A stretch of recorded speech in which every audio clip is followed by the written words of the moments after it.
This is your Chargers linebacker, Daiyan Henley, and you're tuning in with Chargers Unleashed.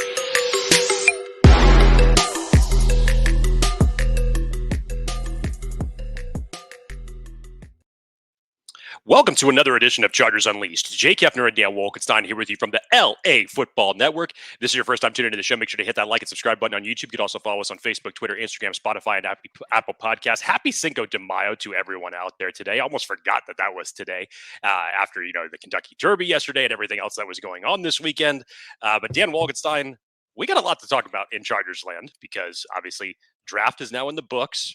Now looking forward to some things coming out this week. We got the schedule release that's going to be rumored to be released this upcoming Thursday on top of rookie minicamp that starts next weekend. And obviously, I'm still going through the mental checklist in my head. Just a lot of hype in general around this Chargers team. And obviously, Dan and I love doing these live shows and getting your guys' feedback and thoughts and answering your questions. But first and foremost, Dan, happy Sunday to you, sir. Happy Sunday. Happy Cinco de Mayo.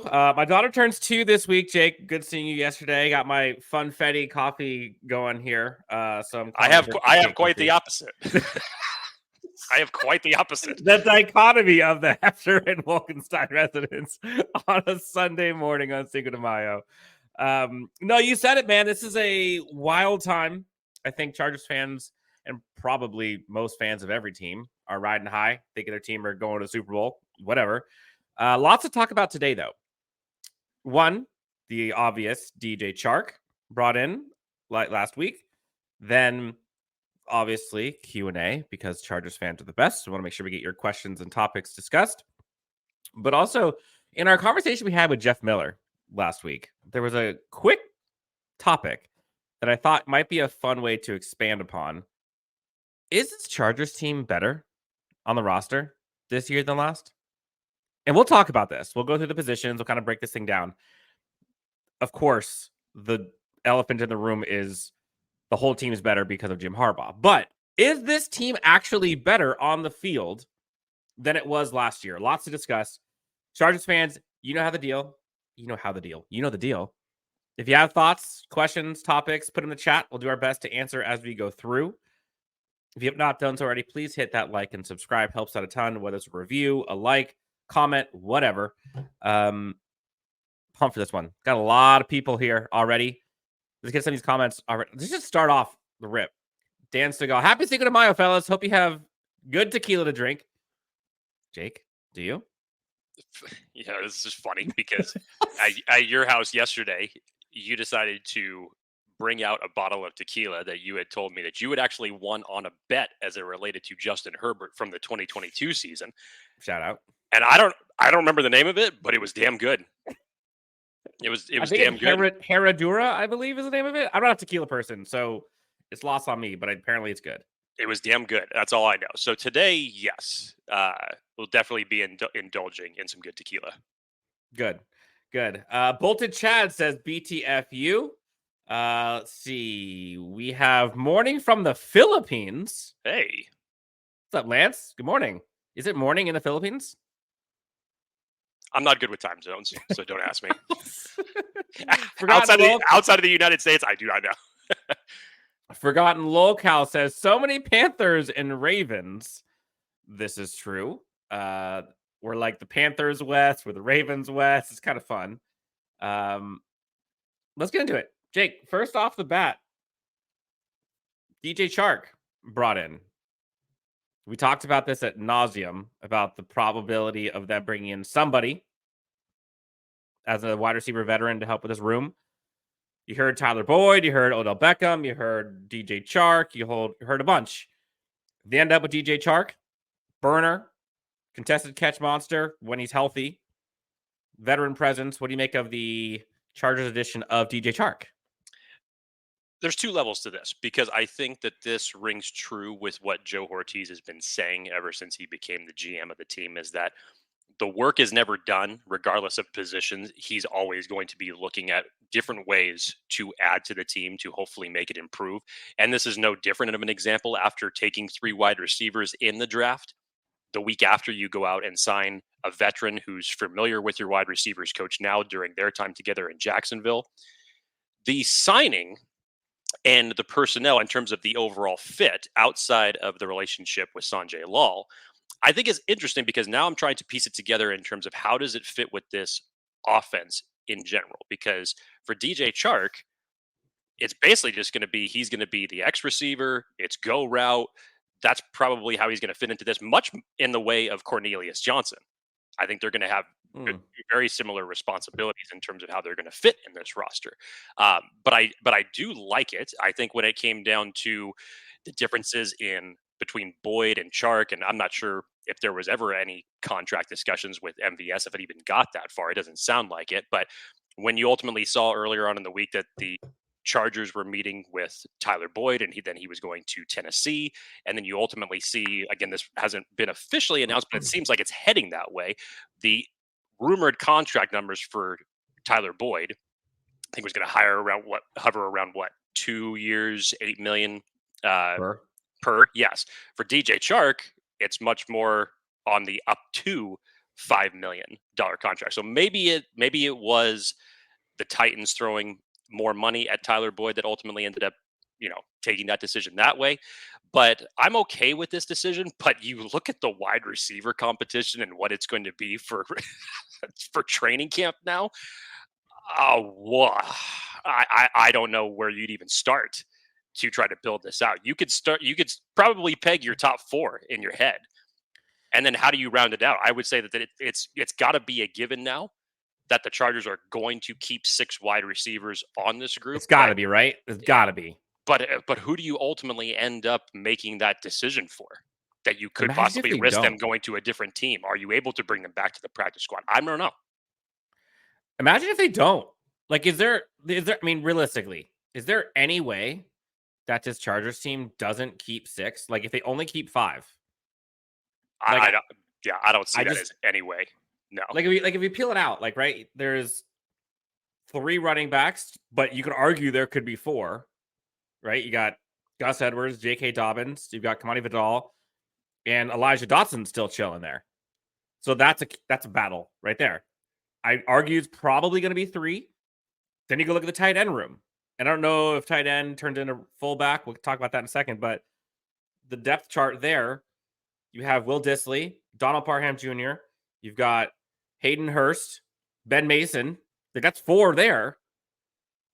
So do you think they keep 6 receivers, 4 tight ends, 3 running backs? Like, that's a lot for skill positions. I don't even think you said Stone Smart in there as well. So it's just like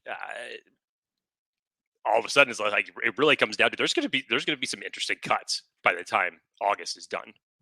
Yeah. And I do think the part that is somewhat fascinating to me is to see, I think myself included, after day 1 of the draft and free agency, if this is prior to DJ Chark and prior to Alt and all that stuff, prior to Ladd McConkey, you start to question, like, is this team going to prioritize receivers at all? Do they care about receivers? Like, clearly it's a priority for a team roster building perspective, but is that where they're going to focus the talents on? And they go Joe Alt. You're kind of like, well, nope, guess the answer is no. And then flip back around. They pick 3 receivers, 1 in the 2nd, 2 in the 7th. And then they bring out DJ Chark. And you're like, whoa, okay. A little bit of a surprise. So I don't know how this team's going to be building this thing out, because they're kind of saying 2 things right now. Like, yeah, they brought in Joe Alt, statement selection. But how many receivers are actually going to be on the field at once? Like, do you see them going 11 personnel often? Like, I keep saying I got to stop doing that, by the way. I've noticed it as I'm saying it, and now I'm just like I did it again. I'm in my head. Do they put out 3 receivers more than, I don't know, 30% of the time? Again, let's remember this on paper. And I understand why, maybe this was part of the reason why that, Dan, you and I were both advocates of it in terms of, wide receiver at 5, just given on who was on the board. And obviously so many people wanting a higher number of wide receiver, given who's no longer on this roster. You had Keenan Allen for so long, who obviously was a former 3rd round pick who developed into a great wide receiver, one of the best route runners in the league. And you were used to those days of Phillip Rivers and, bombing it down the field, and Justin Herbert with his mutant arm bombing it down the field in his rookie year, and seeing that. And you didn't want to go away from it because you're thinking to yourself, well, this is taking away one of the biggest aspects of what Justin Herbert does well, the best aspect of him from a physical standpoint. And now you're more in an offense where Joshua Palmer is your designated wide receiver one now. And everybody else around him, obviously with the exception of DJ Chark, is brand new to the league. And so what type of offense are you going to run here? And remember, this is not a Kellen Moore-led offense. This is not a Joe Lombardi-led offense. This is going to be a Greg Roman offense now. And I think that still has a little bit of an adjustment period for people to kind of comprehend in terms of what this offense is going to look like, because it really is a big question mark right now. I think one thing we know for sure, the Chargers are going to run the hell out of the ball. That is one thing that we know for sure. In terms of how the passing game is going to overall develop from that, and what it's going to look like, and who's going to be the players that are going to be coming out of that, that is yet to be determined. So there is a lot of question marks, but it definitely makes it intriguing as we get into the rookie minicamp coming up next week, and obviously over the next couple of months through training camp, because offensively, when the final roster is made, this team is going to look drastically different. Yeah. So let's kind of get into it. Before we do that, Jake, let's pay the bills. Let's talk about our friends. I want to remind everybody that BetOnline is your number one source for all of your summer sports this season, from everything from MLB, golf, NBA, and NHL playoffs. All the latest stats, news, and scores available to follow for your favorite teams. Get the latest odds and lines, including the latest team matchups, player props, and odds, just about every sport out there. Head on over to the website today or use your mobile device to get in on the action. BetOnline, where the game starts. So is this team better? So what we're going to do now, ladies and gentlemen, we're going to go through position groups one by one. We'll go quickly. In the chat, as we go through, I'll announce a position group. You tell me if you think that position group is better or worse. So in the chat, you can say quarterback, better. Kidding. We're not going to have quarterback slides here because we know that's not going anywhere. But running back through the rest, you tell me if you think this is better, and we'll continue. But before that, Jake, we have a question in here. Jay Richer 84, $4.99 donation. Thank you, Jay Richer. Do you guys feel that this particular offseason has been mostly undoing the mess to Lesko and Staley left? Thinking Pipkins gets traded during minicamp. Jake, what say you? I mean, I think a lot to unpack here. I think you go all the way back to that Raiders game of last year, and thinking about all the possibilities in terms of what was going to be the replacement. There's a lot of different looks. Dan and I talked about several coaching candidates outside of Jim Harbaugh and several GM candidates outside of Joe Ortiz. And you were always looking for something in terms of it's like, and how can we construct this roster to where it is not so top heavy, to where it is long-term sustaining, to where it is a consistently competitive team. And honestly, when you look at things and how they have played out from January to now, I don't think the Chargers could have done any better. I really can't. And yes, I think this is part of it. I mean, I wouldn't necessarily call the trading of Keenan Allen a mess from the Staley Telesco era, not at all. Nor would I even say that from Mike Williams. I think that those were all circumstantial, given injuries, given contract numbers, and what the Chargers ultimately had to end up doing in order to A, be cap compliant, and B, how they wanted to build this team moving forward. Remember, Keenan Allen, if he ended up returning, was probably only going to play one more season for the Chargers, realistically. So getting what you got for him now at a 4th-round pick, and essentially how your draft ended up panning out, and technically in a pick swap, one of those ended up translating to Cam Hart. You still got Ladd McConkey in the draft, who is one of the best route runners of this entire draft. This is Jim Harbaugh building the team in his image. I'm not so sure it's clearing the mess of the Staley standpoint. I think what you're going to get is from a coaching standpoint, you're going to get much better performances out of the guys on the roster. And whether we're talking veteran or rookie in this circumstance, I think it's going to be a lot better from that. Great transition, Jake. Looking at the slides here, you see the guy pointing the number one finger up and the guy behind him, Justin Herbert. The backdrop of all of this is the team overall is going to be better because of coaching alone. That is because of Jim Harbaugh on the field. That's Jim Harbaugh off the field. That's the folks that Jim Harbaugh brought in.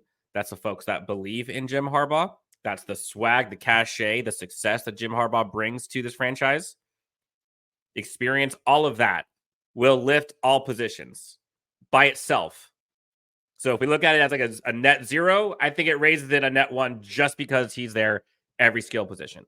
Then you add in the staff, you add in all the 30 guys that they brought in to help coach this team, raises it up. The experience, all of that. So coaching matters, which we've seen is very clear these past several years. That is going to bump up a lot of this. But remember that as we go through these positions. Jake, Laus de Bruin, I think I'm pronouncing that correctly. I think the floor of the whole offense has been raised with the draft and offseason, but it's not as talented as last year's group. Should be more balanced on offense, though. So let's get to this. And as we go through, Jake, if you see comments that apply to each position, fire them off because I'm not able to look at two things at once. Offensive line. Some people in this group are not here anymore. Corey Linsley, not here. He is most likely retiring, 99% sure. Replaced by Bozeman, which we'll talk about in a second. But Pipkins, Sawyer, Zion, Slater, Will Clapp, and no longer with the Will team. Clapp. That was your offensive line last year. Fast forward, you bring in Joe Alt, one of the best, if not the best, tackle prospects in the last decade. A lot of people argue. Statistics back it up. Bradley Bozeman. Now you have 5 positions. Trey Pipkins is battling most likely for a guard spot or swing tackle. You have your center. Will Clapp goes up to Bradley Bozeman. Oh, Will Clapp's not on the roster anymore. That's what I'm saying. Will Clapp no longer here last year. Bradley Bozeman replaces. So I would argue right tackle has clearly improved. Center from Will Clapp to Bozeman has improved. Slater is now healthy. You got battle spots for guard positions. This one seems like a no-brainer to me. Jake, better or worse? I don't think that there's any question that it's better. Now, let's preface this by saying yes, because we have not seen Joe Alt play or Bradley Bozeman play in this offense. But I think in terms of how you look at this, to have your bookend tackles now be Rashawn Slater and Joe Alt. Bradley Bozeman, obviously someone who's familiar with the Greg Roman offense and how they used to run in Baltimore. And then you look at the depth now, you're essentially taking Trey Pipkins, even at the price tag that he has, and is essentially your swing tackle, is going to be your backup that could step in if that needed to happen. And then you have Jamari Sawyer. That's probably there's been talk even about Trey Pipkins possibly even kicking into guard. I don't even know how that would possibly happen. I think it's the only way he starts. But obviously, based on how the offensive played last year, I would say nothing's off the table, honestly, right now. Maybe, Dan, considering that the Chargers did not go out and draft a center for the future, is that what they're expecting for Jordan McFadden to do? Because Jordan McFadden has a ton of versatility to his game. Ton of versatility in his game for where he could be on the offensive line. Zion Johnson looks like he has put in the Avengers-style workout in the offseason. I mean, what a transformation for him. Okay, pause. Do you remember Zion Johnson at the event we did a couple? Yes, I did, and it's still humongous. The guy is huge. So, let's just put it in perspective. He's definitely bigger. I'm not saying he's not bigger, but he was already a massive human being. He was like a just giant refrigerator. It was insane to me. But yes, still, you look at some of those images of him doing that push-pull or exercise, you're like, those biceps are bigger than my torso. Quite literally, possibly. So I agree. I think it's very clear. Offensive line is better. And I would say offensive line, Corey Linsley didn't play most of the year. So offensive line without Corey Linsley last year is definitely better. But Corey Linsley to Bozeman is probably the one. I don't know if we're going to see a drop off from that. Corey Linsley is a borderline all-pro. Bozeman had a pretty darn good year last time he was with Greg Roman. I don't think Bozeman's as good as peak healthy Corey Linsley, but how often did we get peak healthy Corey Linsley? Right. Here's what I would say, Dan. I'd still give the leg up to Jamari Sawyer at right guard. Because remember we were at training camp last year and we were looking at Jamari Sawyer next to Trey Pipkins in the right side of that line, just in terms of sheer size. Like, that was a lot of beef. That was a lot of beef. Yep. Are you ready? Are you ready to see Jamari Sawyer next to Joe Alt? Oh my goodness! A few short weeks. Oh my lord! Oh my gosh! Lean, mean fighting machines for sure. And people in the chat, you guys are correct in my opinion. The offensive line has been such a priority to this coaching staff. They've talked about it for months now. The coaching staff they brought in is focusing on that. Jim Harbaugh focuses on that. Like, that's a huge thing. And so, yes, from coaching alone, like we talked about at the top, this group, probably more so than most, is going to benefit the most from coaching. That's the X factor, Dan, because Mike Devlin, now again, once familiar with your offensive coordinator, and now you bring in Nick Hardwick, who just looks so excited to come in and be a part of this Chargers staff. Jim Harbaugh was the one that made the call, and like he said like Hardwick said during his press conference, when Jim Harbaugh calls, you say yes. And so now to think that Bozeman, possibly McFadden, are going to be getting assisted by one of the best centers of this franchise's history, and he's excited about it. He's fired up about it just to be around this game again from a coaching standpoint. I'm very excited to see how this offensive line in general improves under Devlin and Hardwick. Yep, I agree. All right, moving on to running backs. So folks in the chat, when you have comments or questions about specific player position groups, we will bring those up as we go through. So Jake, if you see any that come in that are around running back or have come in the past, we'll put those up here. For folks who have put stuff in about corner, a tier, I see you, I hear you, my baby. We'll get to you when we get to your position group of question, which is linebacker. We'll get there in a bit. Jake, running backs. Let's talk about the quote-unquote running game of last year. That was quote unquote, I'd argue, pretty non-existent after week one. Isaiah Spiller didn't see a lick of playing time. Joshua Kelly was on the roster. Austin Eckler last year, I don't know if it was injury. I don't know if it was the line, if it was him. I mean, it was a whole lot of things. But that was not the Austin Eckler that we saw in years past. But if we're being honest, Austin Eckler has never been the bell cow type back. And so this running game was atrocious last year. Then you fast forward with its new regime. Again, new coaching staff. Greg Roman's going to make sure that he does everything he can to have this thing fixed. Shout out to the tight ends, which we'll talk about in a second. Brings in J.K. Dobbins. Brings in Gus Edwards. Brings in Kimani Vidal in the sixth round. Is this group better? Yes, because you're not looking for a bell cow running back anymore. This running back class, in terms of having the players potentially to become that, yes, it's not the running back class that it was 2 years ago with Bijan and the rest of that class. It was not that class. But what made this running class great is because it fit perfectly into what the Chargers, Jim Harbaugh, and Greg Roman want to put together. This is going to be the same style of play as the Baltimore Ravens have run for several years, where it's running back by committee. And you go out and you get Gus Edwards. You go out and you get J.K. Dobbins, who has said that he is now 100% healthy. Now, remember, we're talking about a former second-round pick. And when he was healthy during his first year, he put up some fantastic numbers.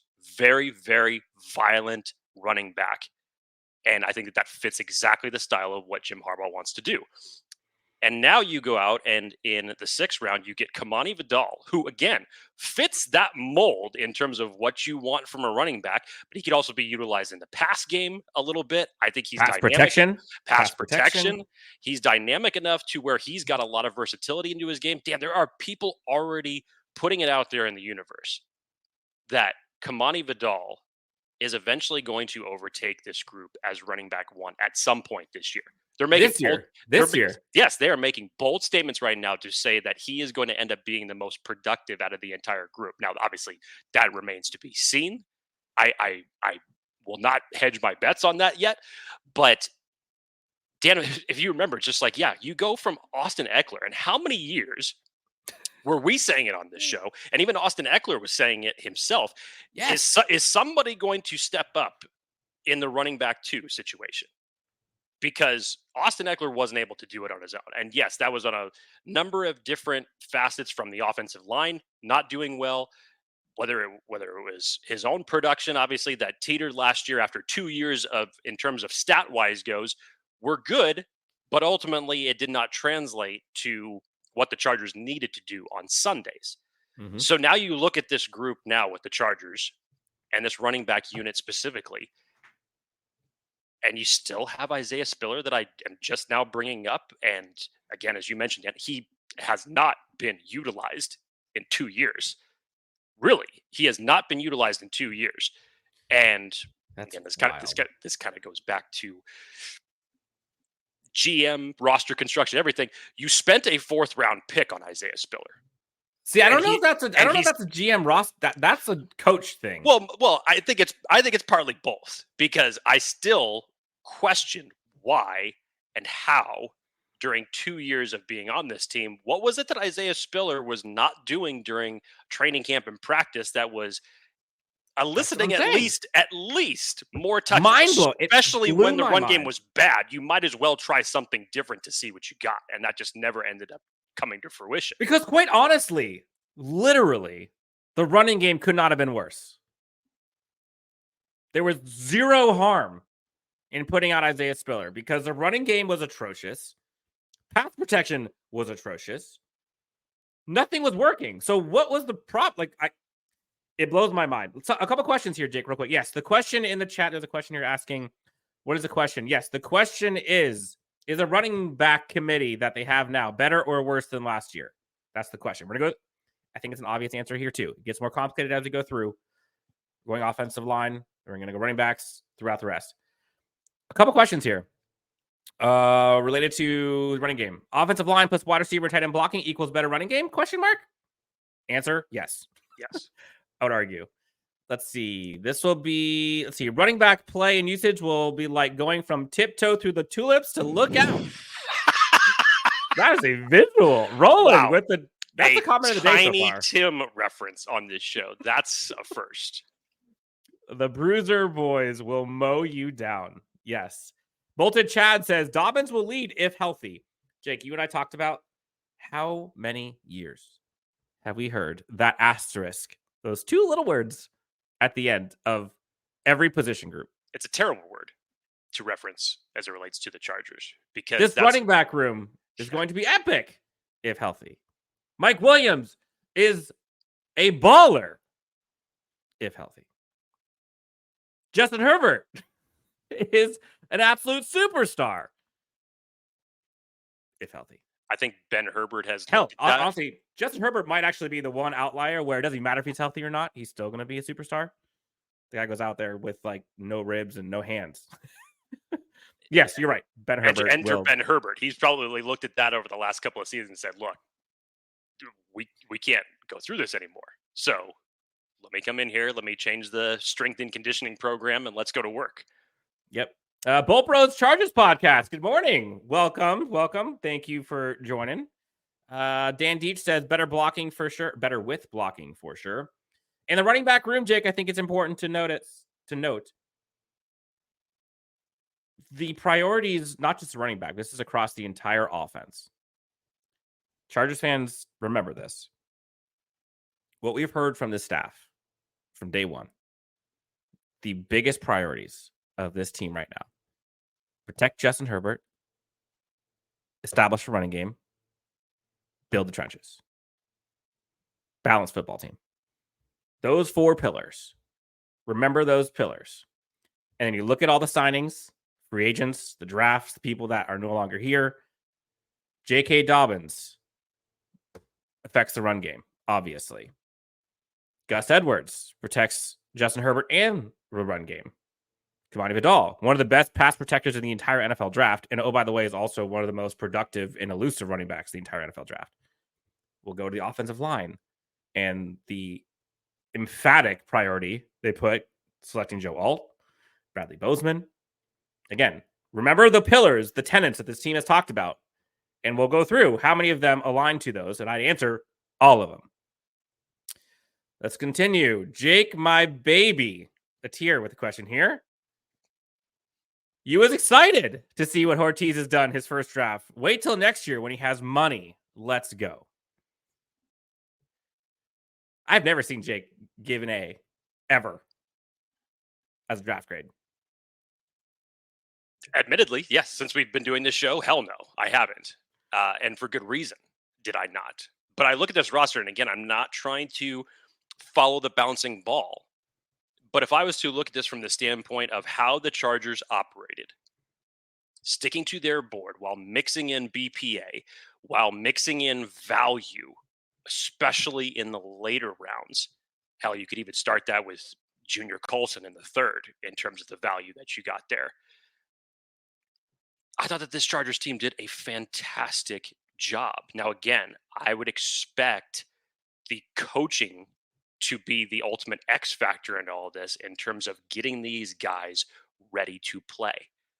But to me, from start to finish, and I'm not saying that every pick was an absolute home run, which is why I'm not giving it an A+, obviously. But still, you measure this draft in terms of the value, BPA, potential, and obviously competition that you now mix with the coaching staff in terms of what this could be. To me, it's the best draft in 10 years. And it's not even close. The Chargers' biggest problem for years was always that, yes, they're a talented team, but they were unfortunately talented only at the top. What do you do with the rest of the roster, and how do you build that out? I think this was a great example in terms of how they did that. And if this is the first draft of things to come for the next several years, I'm very excited. Yeah, Kevin Kernick says, best case is Dobbins is healthy. He goes off and gets paid next year after leading us to a winning season. Then insert comp pick for him. Jake, you and I talked about this briefly. I agree with you, Kevin. 14 free agents have been signed so far this offseason. We've heard Joe Ortiz talk about kind of the comp pick formula, if you will. You got some of these players are going to be balling out this year. And you got to believe they can't keep all of them. So, yes, I would agree. Comp picks are a very real thing here. I think they're already projected to have 3 comp picks next year because of what's happened so far this year. Very, very real possibility. Tight ends. I think it was what, 1/5 and 2/6, I think, to be specific, is what I saw. Something around that realm. I think so. Tight ends. Again, now we ask, is the tight end group better or worse this year than last? Last year, Gerald Everett, who a lot of people were kind of down on for a bit. Then I think people kind of started to come around to the dog that he was, the yards after the catch, the effort he put in. I think that one play in Kansas City kind of tainted everyone's viewpoint where he was tired and then, went the wrong direction on a route. Like,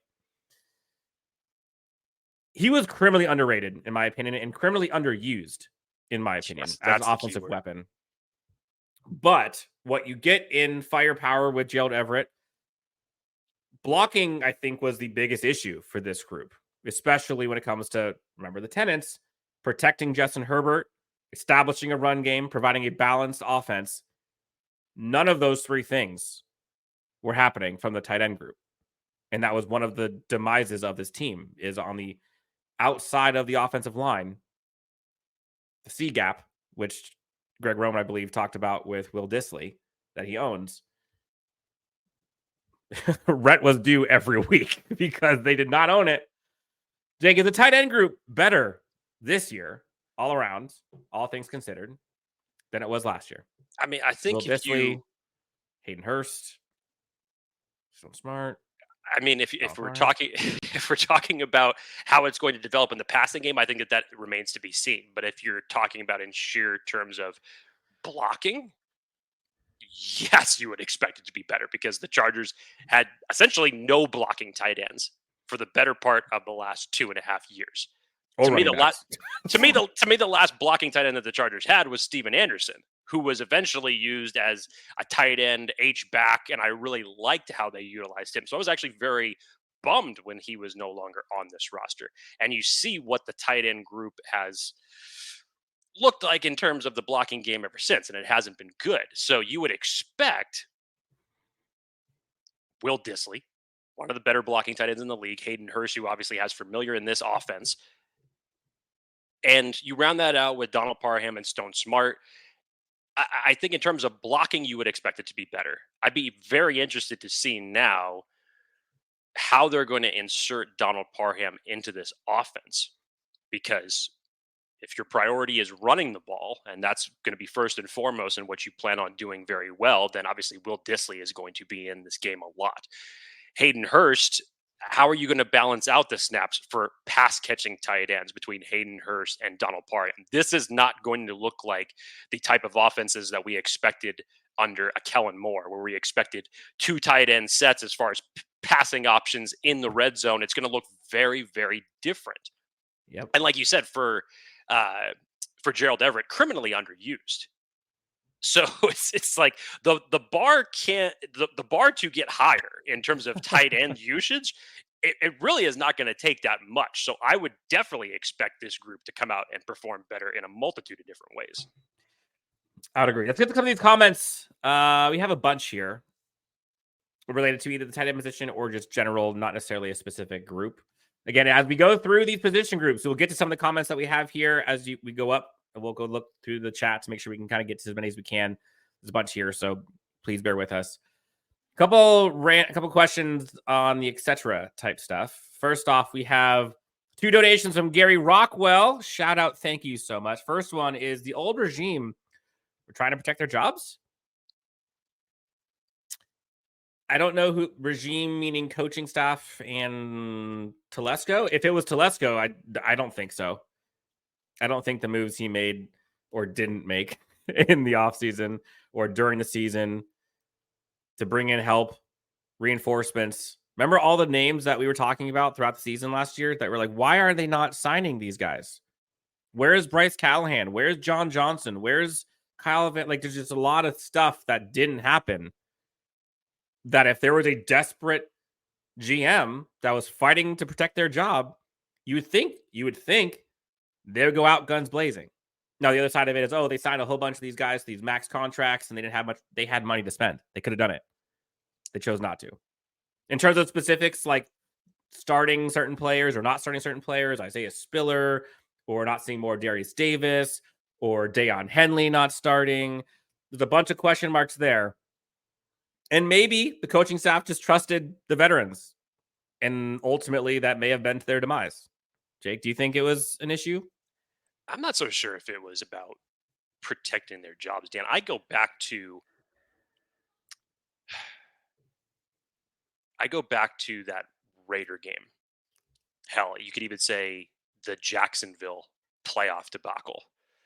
And you look at that and what transpired. And Dan and I were on this show. In terms of coaching in general, if you were to play that situation out with the majority of coaches in the league, you could fairly say that 80% would probably have seen the door in that situation. Mm-hmm. I wouldn't argue that at all. And for the Chargers front office to then make that decision to retain Staley, and then you look at the roster moves that were then done in the aftermath of that, here came that all-in philosophy that was put out there. And again, we were surprised from the standpoint of hey, they ended up restructuring Khalil Mack and Joey Bosa and Mike Williams and Keenan Allen. And initially, we didn't think that was something at that point in time that was plausible for them. They kicked that can down the bucket. They ended up putting themselves in a little bit of a pickle as it related to the cap at the time. But in terms of when you look at how that roster was ultimately built out, I don't know that there was actually much that you could say that really was done to improve it. So I wouldn't necessarily say it was GM or head coach protecting their jobs, because outside of retaining, as Dan says, the veterans of this team, you look at the rest of that door. Yes, you look at the rest of the moves that were done just last year. I'm not talking about years prior. I'm just talking about last year. I don't really see much in terms of where you could say like, ooh, that's going to be a difference maker, or that was, initially a home run shot that ended up just being a bunt and it didn't end up panning out. There were a lot of things that didn't pan out for this Chargers team, especially in free agency over the last couple of years and the moves that were made from the front office. So I don't necessarily say it was protecting, but I also don't think that in terms of the all-in philosophy that they did everything that they could to make this team better. Yeah, and I'm not, this is not meant to defend Brandon Staley. But you remember last year, like, how atrocious that secondary was, specifically the cornerback room. The J.C. Jackson fiasco occurred. Mike Davis played like a shell of himself. Asante Samuel Jr. wasn't playing well. Those are their three starters. One guy gets traded for nothing. They have a massive cap hit, dead cap for years because of J.C. Jackson. Arguably the worst free agency move I've ever seen this Chargers team have in terms of how it played out. Who's walking through that door for Brandon Staley and company? They have Jazir Taylor and Dean Leonard that they're having to resort to having start. You're 6th, 7th round guys. They didn't get help. Bryce Callahan was there all season. Didn't play a lick of football last year. They were free agents. They could have done some nothing. The secondary was one of the bad things that happened to this team. There's a lot, but it was a group think of a cluster. Let's put it that way. Bull Bros. Hey, fellas, which UDFA do you think has the best chance of making the team? Jake, I think for me, it's pretty clear given what was not drafted. Keem Dent, Florida State, safety. The Chargers safety room right now is incredibly thin. And if you could argue it might be thin even with Keem Dent, but Keem Dent probably should have been drafted, in my opinion. Wasn't. Do you trust AJ Finley and JT Woods as your backup safeties right now? Behind Alohi and Derwin James? I don't. And I'm not saying they're bad players, but do you trust them to win games for you or to not lose games for you? I don't know. What say you? Different answer? I really like Akeem Dent as a favorite to make this roster. Dan, there's going to be a lot of competition as it relates to the undrafted free agents, in my opinion, because you go down there, and again, if you're just looking at that mindset in terms of positions that the Chargers didn't end up selecting in the draft and what was still left out there, and so how you ultimately end up fill those gaps. So yes, Akeem Dent is one. He's probably one of my favorites to make the roster. Tremon Morris Brash out of Central Florida to come in and basically contend and bring some competition for Edge 4. Right now, as it relates to Edge 4, and now you have to start thinking past the time of Joey Bosa and Khalil Mack as it relates to this team. Right now, Tuli is your future. But as of this year, how are you going to round out that edge group? And what competition are you going to bring in there for that? So I really like Tremon Morris Brash out of Central Florida. I like the way that he plays. He sets the edge well. He can get after the passer. I think as it relates to as a pass rush specialist that you can bring in, I think that he could be looking at some decent snaps if he performs well in training camp, that he could bring some competition to that position. Willis Patrick out of TCU, the guard, obviously, here we go again, prioritizing the offensive line. Started 12 games at right guard last year, had a number of different snaps. So he is very well experienced, much like Akeem Dent. A lot of people expected, I think, Willis Patrick to get drafted in the later rounds. Michael Mason, another guy that we were talking about on this show earlier this week. In terms of defensive line goes, you look at that depth chart, and how it currently looks right now. And yes, the Chargers went out and they signed Poona Ford, and you obviously bring back Morgan Fox, and you have Scott Matlock, who you're hoping ends up panning out. Same with Tito, but this interior defensive line group looks drastically different than it has over the past 2 years. And I think you definitely need some competition there. Yep. We will get there here in a bit. Wide receivers, Jake. Okay. This is a tricky one. This is a tricky one. Wide receivers. Is this group better than last year's? We go from Mike Williams, Keenan Allen, Jalen Guyton, Quentin Johnston, Josh Palmer, Darius Davis. They add in 3 guys. They bring in Brenden Rice to steal. They bring in Cornelius Johnson, kind of the hard-working 50-50 type guy. Blocks his ass off. Ladd McConkey, who is a freaking fun watch, man. Blazing fast, can stop on a dime, has wiggle to him. He's going to be the safety valve, probably Justin Herbert's best friend from the jump, other than maybe Josh Palmer. Josh Palmer, again, year 4. Quentin Johnston, hopefully you see something better from him. Darius Davis, DJ Chark. On the whole, remember, let's just go 1 through 6 here. Is the group better? I don't think you can say that yet, Dan. It's hard. It's this one's going to just remain an incomplete to me. I think what the Chargers did in terms of prioritizing wide receivers may not have been what we all thought in terms of where they were going to prioritize that. Didn't happen at 5. But I think when you come back around, and we were talking about hypothetical situations in the draft to say, I think you should double dip at corner. I think you should double dip at wide receiver. That ended up playing out in spades because not only did they double dip at corner, they triple dipped in wide receiver.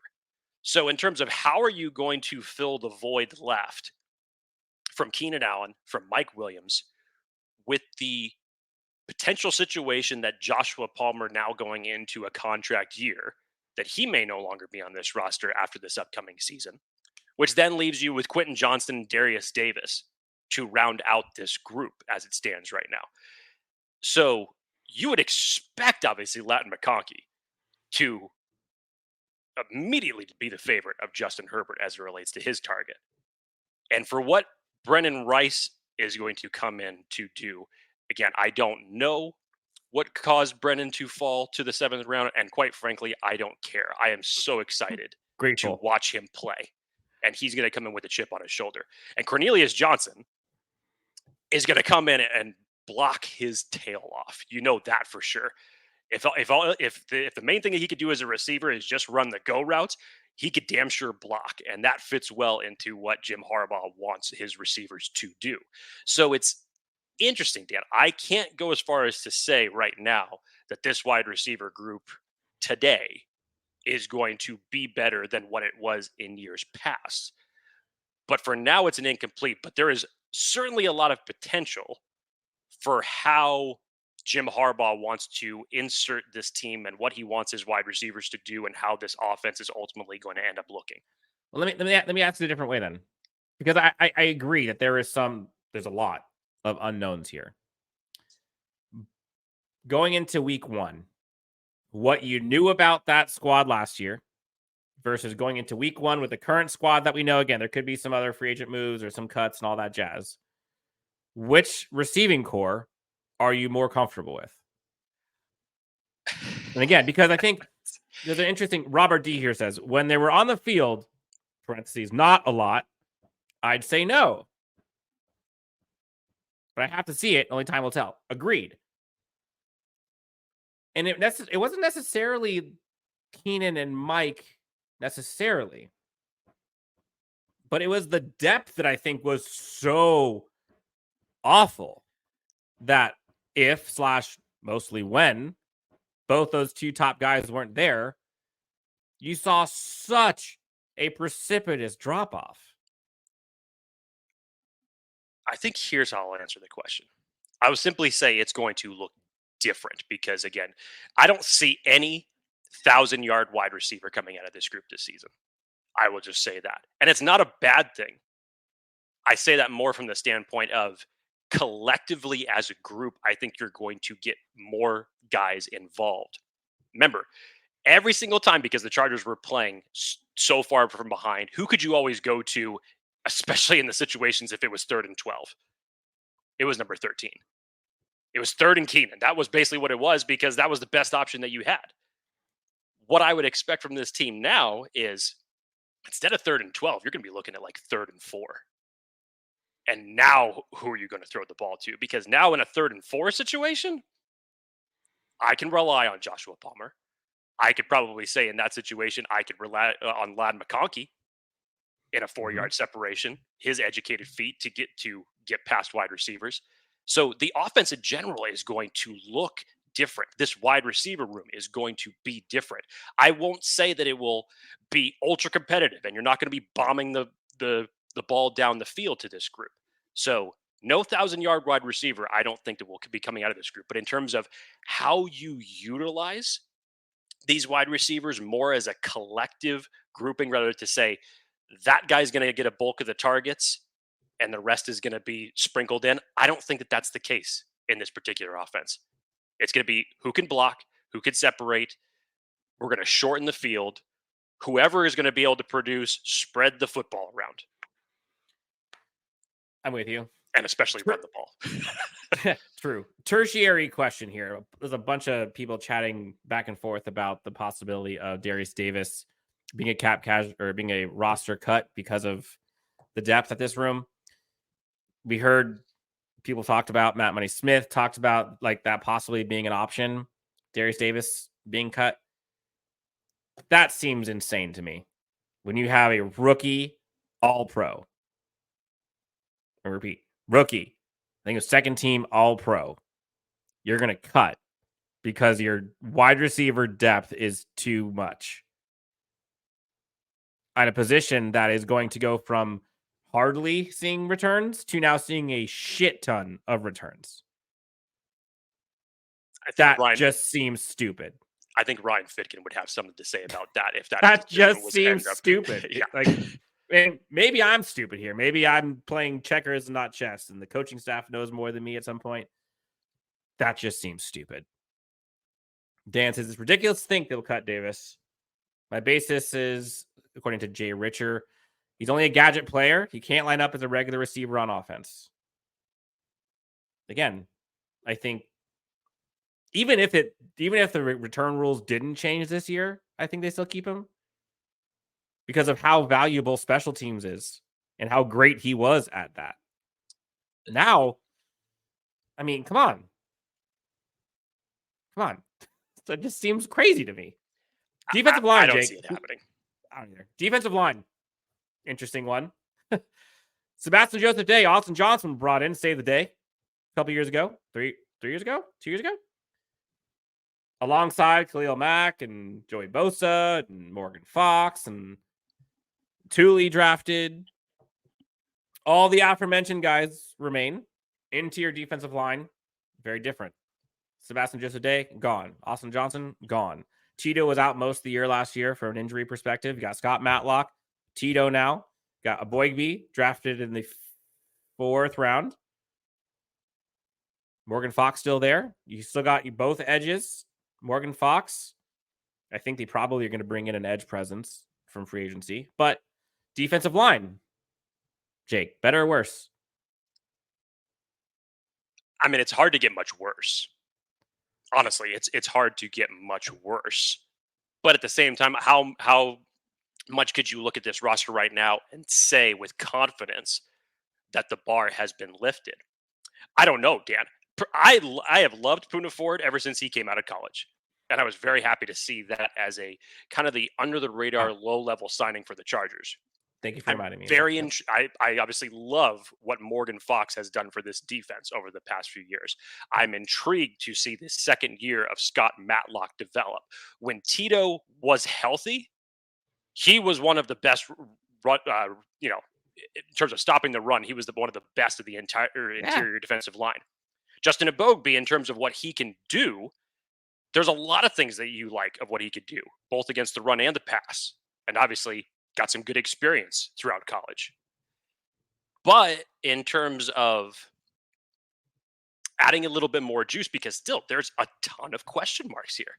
Scott Matlock was a rotational guy. Justin Eboigbe, I see, to start his career, is probably going to start out being a rotational guy. What are you going to develop behind that? We were very intrigued last year about Jared Clark because of his size, what he could possibly do. Again, Michael Mason is another one I just mentioned a couple of minutes ago in terms of competition for that interior defensive line. Dan, it would not shock me if this is a position that if roster cuts get finalized right before week one, that this would be a position that Joe Ortiz would be watching out for in terms of guys that he could sign to the roster to compete. As it still stands right now, I think the Chargers roster is at 87. So it'll be interesting to see how this position ultimately ends up playing itself out. But much like the tight end position or the wide receiver position, I can't with confidence say today that this unit is going to be better. I can't either. I want to think it's going to be better, but Sebastian Joseph Day did not come close to the value of his contract to this team, unfortunately. Austin Johnson didn't either. And those are two pretty important signings. Nick Williams, Louser Bruin. I agree with you. Louser Bruin says, wouldn't mind seeing Nick Williams back. Played well last season. Agreed. He was one of the lone shining stars of the interior group alongside Morgan Fox. Different type of player. But yes, I wouldn't be surprised. Although, knowing the new regime, I probably would be surprised because how many guys have they signed from the Chargers that aren't Alohi Gilman, Easton Stick, and Cameron Dicker? I think this is the 3 free agents they signed. 2 of which were, I believe, were restricted. Yeah. Don't sleep on CJ Okoye, says Steven. They don't have a true third down defensive tackle. Defensive tackle is still a question. Yeah, I would agree. I think this is probably coaching staff for sure will help this group. I think it's going to be better because, again, I don't know how much worse it could be. The interior defensive line was not good last year. It just wasn't. So, next group, linebackers. This is a fun one. Oh, what a world the Chargers fans have seen. Again, we're asking, is this position group better or worse than last year? For those who are just joining, please take 2 seconds while you're here, while you're listening to my atrocious voice and seeing these 2 ugly mugs.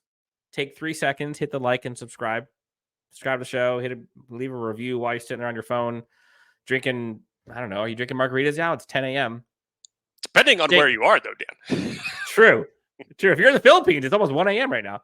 Linebackers. There once was a world in which the Chargers had guys like Kaiser White. They had Adrian Phillips, hybrid-ish. They had Drew Tranquil. They had Chinna Nwosu. They had Kenneth Murray. They had Eric Kendricks. They had Thomas Davis. They had Daiyan Henley.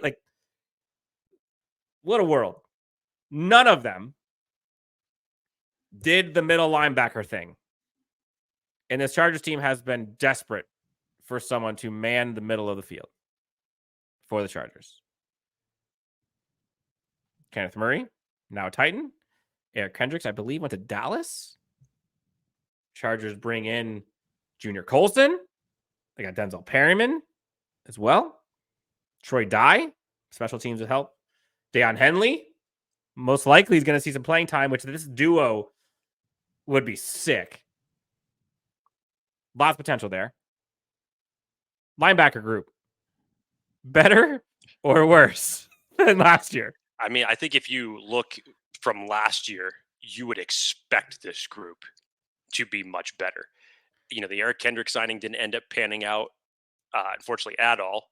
Kenneth Murray had flashes of what looked good for what you saw from him in college. I'll say this. Last year, maybe even in comparison to some moments during his rookie season, that was probably the best moments that he had on the Chargers. And unfortunately, those moments didn't last long.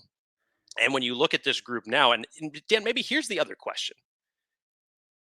You had mentioned off the players that this team has had at this linebacker position, namely Kaiser White, Drew Tranquil, two guys who former linebackers coach Michael Wilhoit was responsible for developing.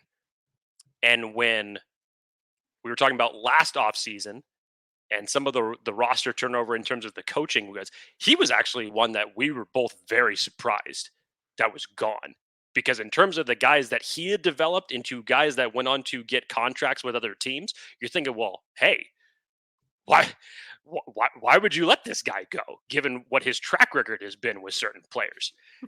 And obviously, that really did not end up panning out well for the linebacker group last year. So you look at that now, and you insert Daiyan Henley, who we were very excited with the Daiyan Henley selection last year when he was taken in the third. I am very excited to see what he's ultimately going to end up doing, giving a full shot to start. Very, very athletic profile. I think him now paired with Junior Colson, who Dan has been on record saying is arguably the guy who is going to come in and be more important to this defense as it stands right now because of his familiarity with Jesse Minter's system. There's a good chance that Junior Colson could be given the green dot very, very early in terms of what he could do with coverage. This linebacker class lacked coverage linebackers. There was a very short amount that could do what Jesse Minter required from his linebacker group. And Junior Colson obviously being one of the best at that and pairing it with the familiarity of Jesse Minter and Jim Harbaugh, you couldn't ask for anything better. Now you sprinkle that in with Denzel Perryman, who's always been good against the run, but not really given you what you need in terms of coverage. I think depth-wise, and obviously now from the top goes, yeah, you would expect this linebacker to be a plus. Oh, and let's not forget there's a guy named Navarro Bowman who's now going to be responsible for coaching the linebackers. I freaking love that, dude. Atir asks, I want to ask which player on the linebacker starting lineup between Henley and Colson will have the bigger impact this season? Dan, take it away. I have said, I stuck my chest out on this. I say it with enthusiasm. Junior Colson may end up being the most impactful player, non-quarterback, selected in the entire NFL draft. Period. I said it the night he was drafted.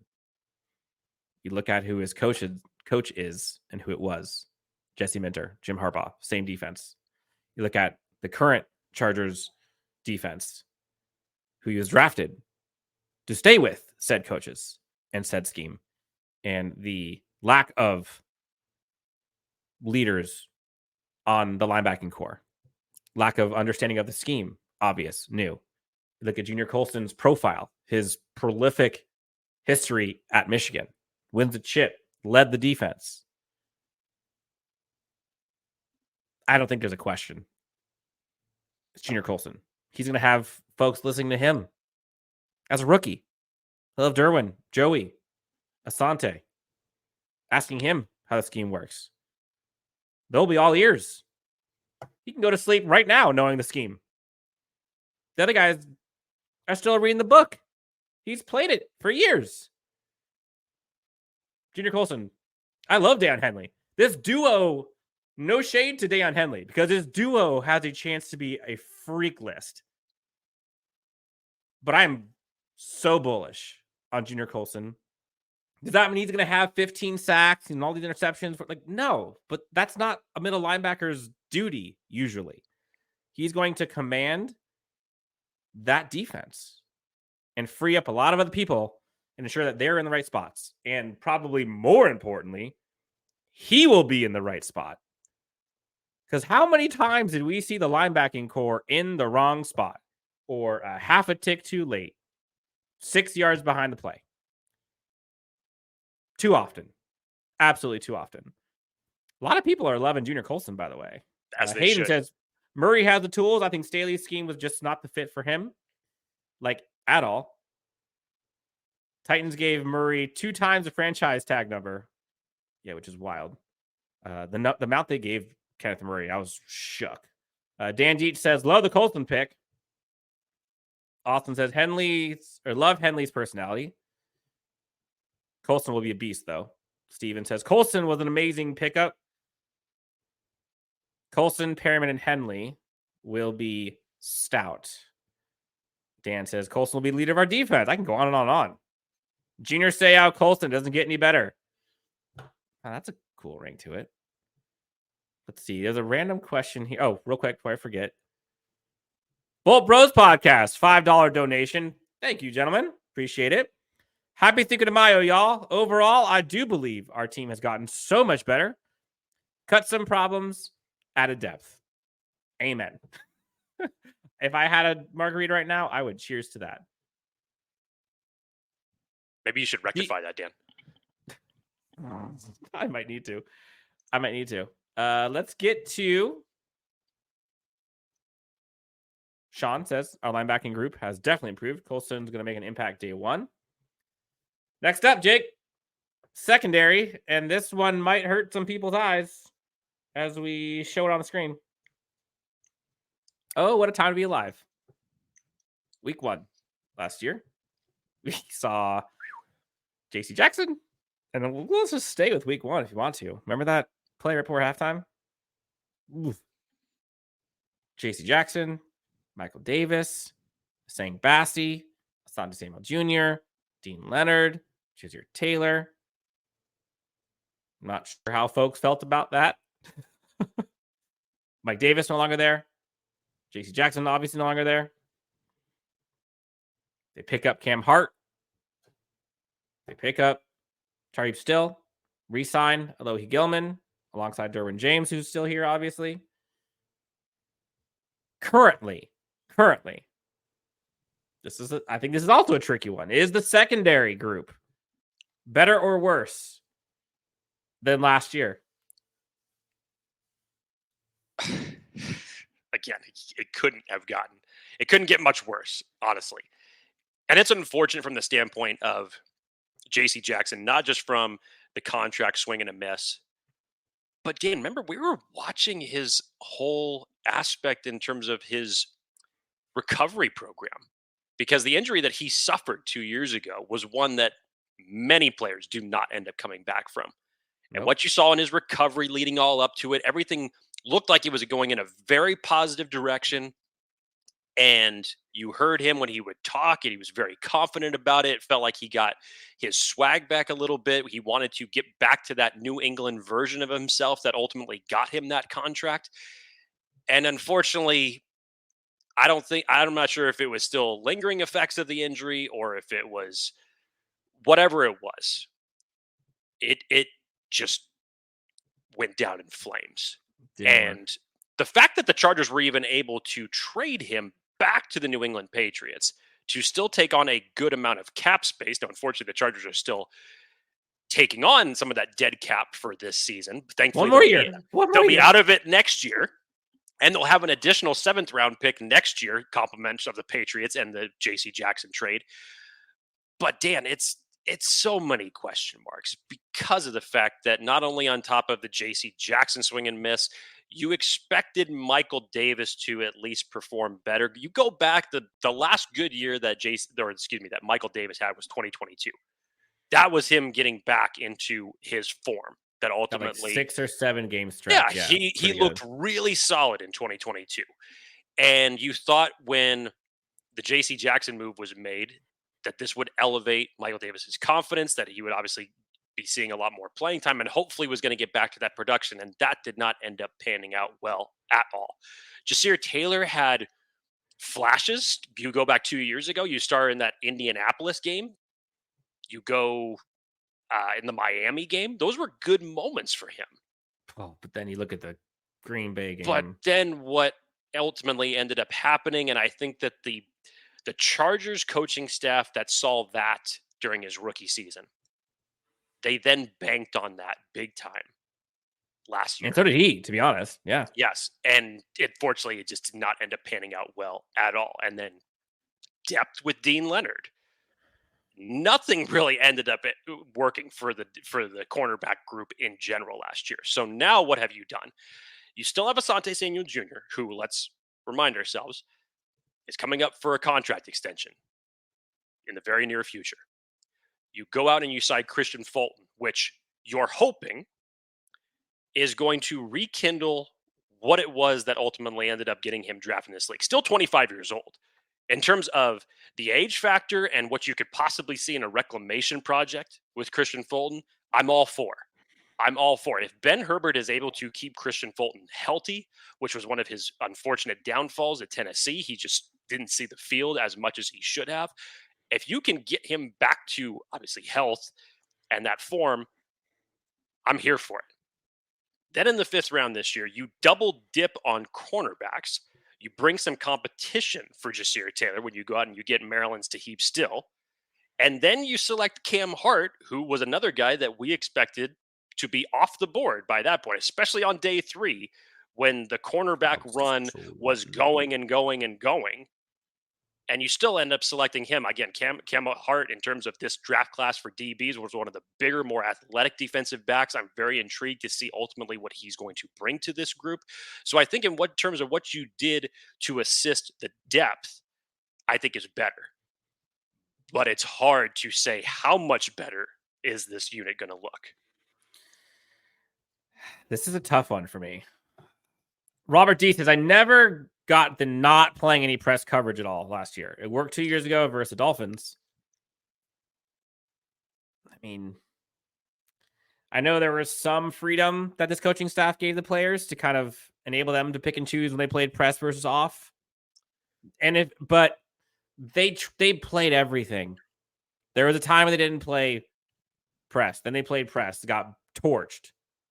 They played zone, torched. Man, torched. Cover 3, cover 2, covers. Everywhere they went, they got torched. Dan, I think you can make an argument that a lot of things did not work defensively for this group as a whole last year. Maybe the only 2 things that worked well was Khalil Mack and Tuli. Those are maybe the only 2 things that worked really well. And Gilman. And Gilman, yes. Thank you. Yes. But outside of those, a lot of things didn't work for this defense. Fresh to death. Love the name, by the way. Bold prediction on starting cornerbacks week 1. Jake, I'll make my bold prediction. He's not on the team. One of them. Ooh. I think you're going to see a veteran corner come in, be CB1. Interesting. I'd be shocked if it's not going to happen, to be honest. That's my bold prediction. I mean, it's not an outlandish one, considering even if you look at the roster as it stands right now, what has Joe Ortiz said since he became the GM of the team? I will never stop looking for cornerbacks. So watch out for those roster cuts come late August. Yes. Dan says Samuel Jr. may not be their future plans considering his issues with tackling, followed by Gary says DBs are better just from a tackling standpoint. You can make that argument. It's hard to argue against it. You can make that argument for sure. Yeah, I think Tarheeb Still, for sure, nickel corner, really good tackler. Cam Hart, definitely. I think when you look at the DBs, they fit what Jesse Minter wants to do. They tackle, they play physical. And again, they could play in the press, which Jesse Minter needs from his guys. Yeah, Asante may not even start in Minter's defense. His run defense and tackling is severely lacking, says Dennis Yum. Here's what I'll say. Aside from that, I don't think that you sit the most experienced corner that you have out of this unit. I just don't think that would end up happening. There's a lot of things to like about Asante Samuel Jr. And there are some things that obviously still need development. But when you look at the rest of the group behind Asante Samuel Jr., I don't see any way that you would possibly look to sit him. It's Tarheeb Still. That's the guy that you'd sit him for. And I just don't know if I feel comfortable with that right now. And maybe in some sub packages, sure, maybe. But that's a lot. I don't know if I'm doing that quite yet. Are you? Would you? No. I get it. I think when we look at the transition from last year to this year, we would expect this cornerback group to get better, especially with Clinksdale at the helm for the secondary unit and Jesse Minter's defense overall. But to me, this would be similar to say like, oh, if Keenan Allen was still on this team and I'm going to sit him for the rest of this rookie class, like, no, I wouldn't do something like that. He's the most experienced defensive back that you have out of this entire unit. And I understand he's not a flawless product yet, but in terms of, to me, there's nobody behind him that has outplayed him. And there's question marks in terms of veteran free agent signings that you're hoping pan out and rookies that haven't even taken a snap yet. So no, I wouldn't do that at all. Some people are thinking Stephon Gilmore, got Xavier Howard. Just some guys. Go look at the list. I said it from the jump. I think it was somebody asked about it, but I looked at the roster before and after free agency, the draft so far. Wide receiver was one that I saw them bringing in. Bingo, hit DJ Chark. Corner, I think they're going to bring in a CB1. They got the money to do it. I think they do it. Edge, probably, because that depth is tough behind Tuli. Safety, maybe, depending on how they view Cam Hart, how they view Akeem Dent, or how A.J. Finley, what JT Woods is. Like, we have no clue there, but the staff seems smart enough to think that they can rely on that. Justin Simmons, a name that came up a couple times in this chat, Jake. Robert D says, Simmons I'd like if we could get him at a good price. I mean, I think everyone would love Justin Simmons. Where is the good price for Justin Simmons? Because let's not forget, you've already given Derwin a huge contract. You just paid Alohi Gilman. The Chargers have fallen into this mistake before where you pay too many guys at one position and then you handcuff yourself at others. Just from the contract standpoint alone, yes, would Justin Simmons be awesome to be on this team? There's no question about it. I'm not arguing that point at all. But when I look at the numbers in terms of where you prioritize your money, and after you just gave Alohi Gilman a contract extension, who earned it, by the way, I just don't see Justin Simmons as an option for that. That's the only reason why. If you didn't bring back Alohi, this could be a completely different story. But I just don't see them allocating that money that way at that one position. Real quick, I've seen a DK Metcalf's name come in a couple times in the chat. People are talking about DK Metcalf being worked out by the Chargers, DK Metcalf out the future. I have no idea what that's about. Anyone? Maybe this is just shooting their shot for somebody enlighten me. I don't understand. Somebody asked, Jake, who would be some cornerbacks free agent wise that you would want? For me? As it stood right now, when we looked at what this free agent cornerback class was just a couple months ago, it wasn't the best. What I like what I liked about the Christian Fulton was when you start going through that list of DB groups, he was one of the few that was on the younger side. And again, you signed him to a 1-year deal in the hopes of, in this defense, and obviously with health, that you get him back to the form of why the Titans ended up selecting him very high in the draft and getting him back to that mold that he could be in terms of what he can do from a cornerback standpoint. I like that idea. I kind of wanted to get away from taking another shot on some of the older defensive back prospects. And the only reason I thought that way is because of A, who you had on this group, B, who your defensive coordinator was going to be, and getting younger, faster, more physical. And yes, you could obviously do that with players like Gilmore because they have proven that they can do it. But I felt like with this new coaching regime that they were going to just take a widely different approach, and especially in a secondary where they have been continuously torched. Let's just say hypothetically that Stephon Gilmore was added to this team instead of Christian Fulton. How much more would your confidence be lifted in this DB group? Significantly? I don't think so. For me, yes. Significantly? Okay. Significantly. Yeah, I would. Okay. Because to me, while you could say at a surface level that yes, it would be a good signing, what have you then done behind it? So again, it's question marks. It's relying on, now you're talking about a 30-plus-year-old cornerback to then, at that point, produce, stay healthy at that age. And again, I'm not here trying to poo-poo the Stephon Gilmore signing. I'm not trying to do that at all. But in terms of how much would that move the needle for me, I'm not sure it would have moved it that much in reality. So to answer the question that was asked, who are my guys? I mean, there's a bunch. And I'm going right at the top of the list. I'm going Steven Nelson, Stephon Gilmore, Dory Jackson, I'd be fine with. It's David Howard. This cornerback room is young, like young. I don't know what it is. And that's what I like about it, Dan. Well, I like it from a roster building perspective, but from a winning football games perspective, that's a shit ton of risk. You're relying on Christian Fulton and Asante Samuel Jr. and Cam Hart right now as your starting corners. Like, what have they done to make you think that is even remotely good enough? I mean, it sounds great. You're putting your emphasis on Jesse Minter and Jim Harbaugh and Clinksdale. Cool, but like, give me something that I can see that I can say, hey, I can rely on that a little bit. I'm not saying that this group at all gives me any confidence that it's going to. I mean, you can't say right now with this group as opposed to last year's group that the needle has moved any higher. But if you were telling me right now, if you were telling me that Stephon Gilmore was signed to this team at 25 years old, this would be a completely different argument. But in terms of what you're going to plan on getting from him now, yes, would he produce? Surely. And not to say that still couldn't end up happening with your argument, Dan, that corner's probably going to be one of the targets for the Chargers come late August. And it should be based off of what Joe Ortiz has told us. And if you add Stephon Gilmore to this group now, yeah, you could say that could be intriguing.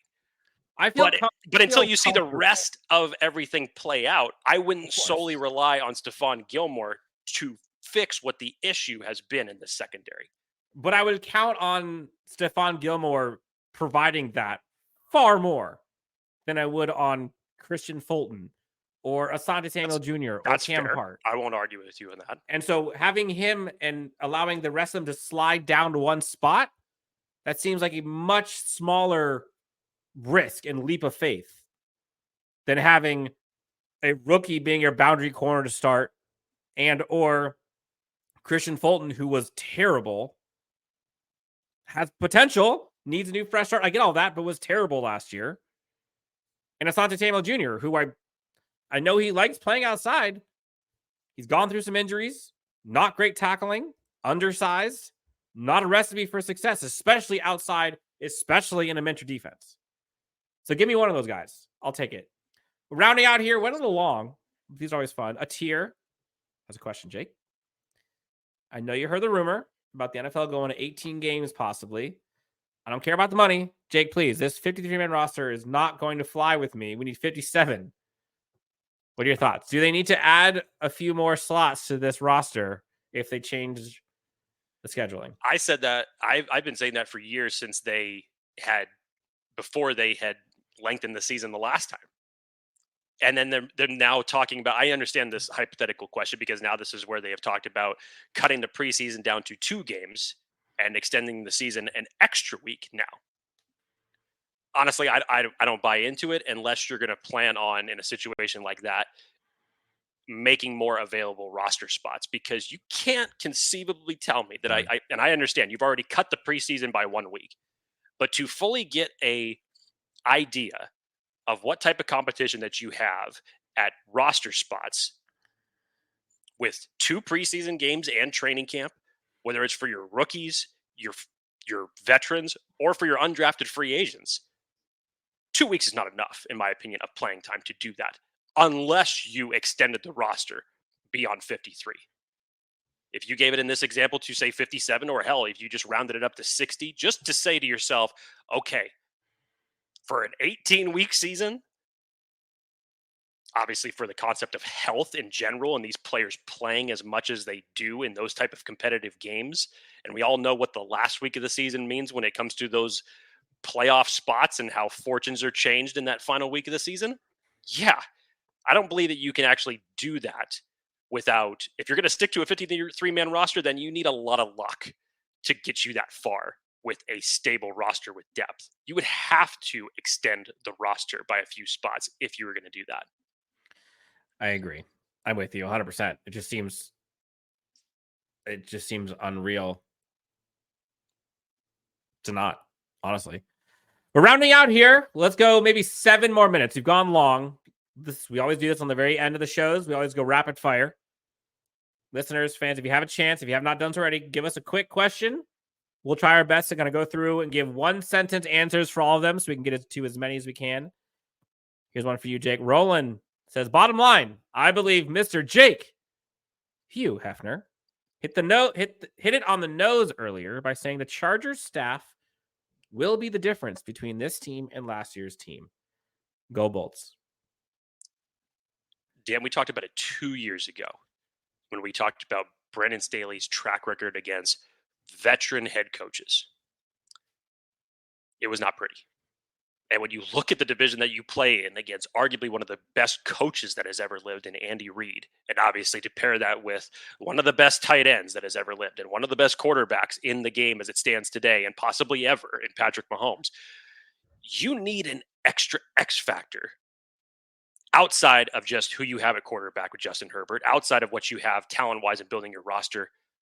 You need a coach that knows how to win and can make players believe and elevate their game. So yes, I believe coaching, not just from the head coaching standpoint either, from a variance of different position coaches, do I expect this team to be elevated? Yes, very much so. I think coaching staff lifts all boats in this circumstance. Gary says, get a quarterback cut, $2 donation in August at 1 or 2 times the league minimum. Sure. Jake said it earlier in the show. Like, I think there's going to be a lot of guys who are cut later who Chargers could use, especially in the secondary. And there's some free agent edge players out there too. Let's see. $5 donation from New Jersey Savage. Thank you so much, man. Or woman. How do you think the division games will go for us? Final division we record already prediction. here? Oh boy. Are we already here? If anybody who's been watching this show long enough knows how much I hate actually predicting final season records, and maybe we'll say, because this would be a perfect question for later on this week when the schedule release comes out to start throwing darts at a board and predicting what games we think we're going to win and which we're not. It's really hard to tell because and this is not a bad reason, but it's hard to tell because of the coaching turnover that you've finally had and the number of turnovers that you've had at the coaching positions. Again, we've been talking about this all show, which units we expect to be better, which ones we can't fully make an answer for that yet and are still incomplete. Here's what I'll say. I'll have the Chargers making the playoffs next year. I won't say what record. I don't know how it's going to end up happening. Jake is back, baby. I won't say how it's going to end up happening, but in terms of a week-to-week basis, my biggest harp on this team was that they did not know how to adapt from one half to the next, from one coordinator to another. They did not know how to adapt the last couple of years, offensively or defensively. I believe that issue will be fixed this upcoming season. Now, how that translates to wins and losses, I can't put a pin on that right now and say with confidence. I don't know how it's going to happen, but I believe it's going to happen. But I will say somehow, some way, that the Chargers will not win the division. I will say that much. I don't think you're there yet. Do I say that you'll be more competitive with the Chiefs? Yes. Do I think that the Chargers can ultimately make the playoffs next year? Yes. Levi says, Joey Bosa, ?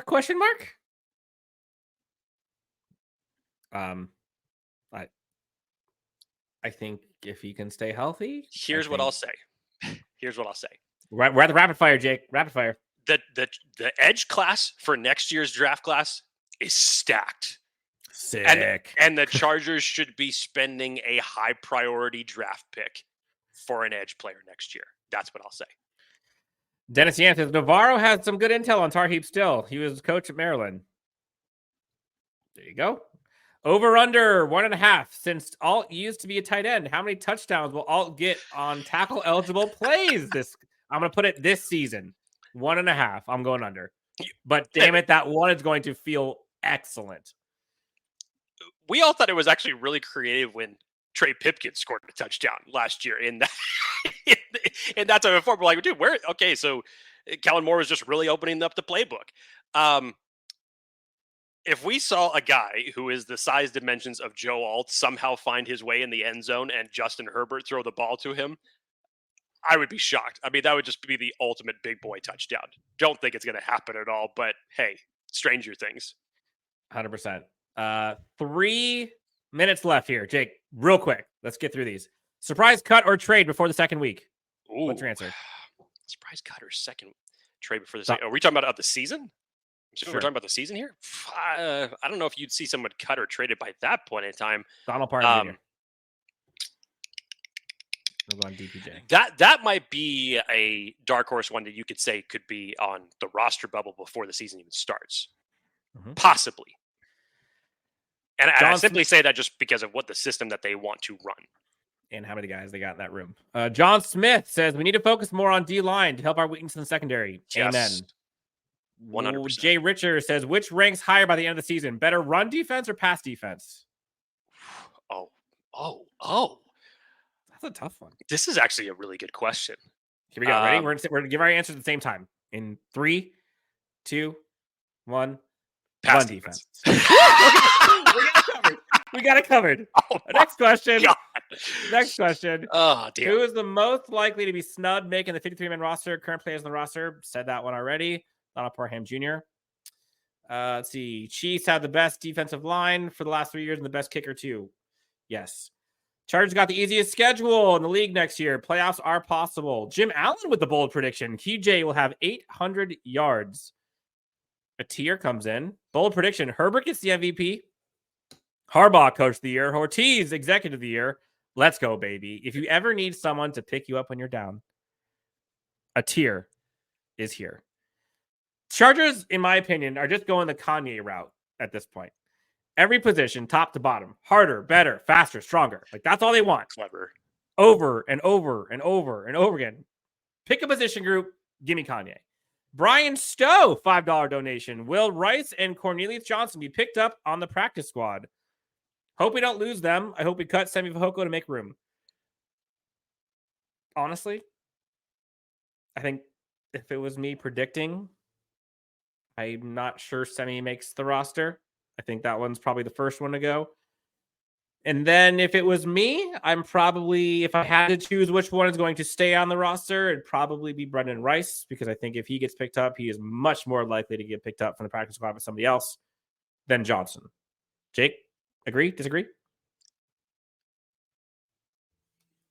Yes, but it's going to be so tough. Again, both these guys were drafted in the same round. Cornelius does what Jim Harbaugh knows, like the system-wise, he's going to know that from the get-go. It's exactly what he wants to do. I'm not saying which one they will. I'm saying which one, if they were to go to the practice squad, which one's going to stay there versus which one's going to get picked up externally. Right. Yeah, I would probably say that Rice has the better chance of staying as it stands right now. Mm-hmm. But that's going to be a tough competition. Totally. I will not put my stamp on anything as it relates to that. Demetrius Jones, with money to spend next season, should J.K. Dobbins ball out and stay healthy? Should we bring him back on a 4-year deal? That's a lot of shoulds, possible, theoretical, hypothetical. But I wouldn't be surprised if they did.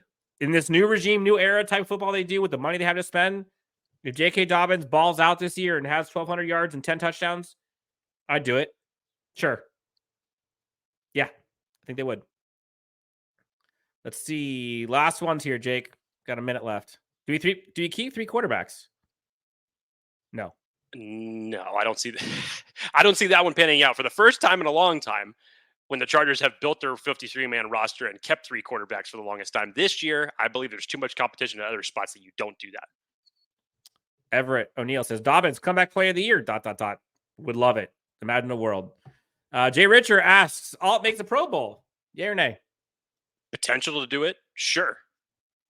But again, let's not forget everything that we had argued up to this point of left side to the right side for Joe Alt. I would love it if Alt made the Pro Bowl his first year. Again, I think that's going to be a staple to your offensive line for the next 8 years to pair with him and Rashawn Slater. So yes, does he have potential to do that? Sure. Will he have some hiccups during his rookie season? Yeah, I would expect They all that. do. They all do. But in general, will the right side of this offense be improved? Yes, it will. I think we hit it. Jake, this is a fun one. We got through a lot here. Went through every position group. Closing thought. Jake, is the roster top to bottom overall better or worse than it was last year right now as it stands Cinco de Mayo?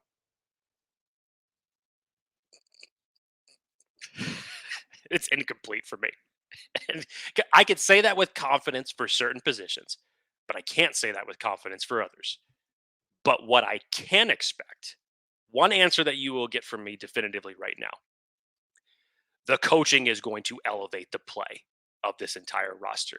And the best part about it is that when the Chargers have been so top heavy, and then when one of those injuries has taken place, that there is a drop off in terms of production, that's where the gap is going to be bridged. Because I think that this coaching staff is going to have the second, third, fourth string players ready to play should the worst situation possibly occur. Yeah, I think the depth of this team is going to be far better. And it's the NFL, when injuries occur, they're in a better spot. I do think overall, 53-man deep, I think this team is going to be better from a roster building perspective. And that's been what's plagued this team for years. Live shows, an absolute dream. These are the best. We love doing these. If you have not done so already, please, I know we went a little long here. Please hit that like and subscribe. Helps us out a ton. Anything else, Jake? Cinco de Mayo? What are we drinking? What are we doing? Folks in the chat, it's margaritas, baby. Atta boy. We go to Margaritaville today. Let's go. Okay. This has been fun. We love doing these. We'll be doing these more often as offseason continues. We'll see what happens as the week. I think the schedule release, you said, happens this week, Jake? It's rumored to be Thursday. Not 100% sure on it, but that's what's expected. Obviously, we saw the trailer for the schedule release, so it's coming. I would expect it because they've traditionally done Thursday before, that it'll be this coming Thursday. We may or may not have a special guest this week, so stay tuned on that one. We have some giveaways. There's some events happening we'll be talking about. You can get a chance to see a ton of awesome players, have some signage going up for whatever team, whatever player you want. Josh Palmer, Rashawn Slater, Bambi, Dan Fouts. We have a huge signing event that we'll be talking to you guys about next week. But until then, Jake, happy Sunday to you, to all the listeners, viewers, all of you who've been rocking with us for years now. Thank you so much. We love doing these. Obviously, you'll be doing more and more as we continue. For Jake, Dan, Chargers Unleashed, LA Football Network, enjoy the rest of your weekend. Enjoy Cinco de Mayo, and we'll talk to you next on Chargers Unleashed.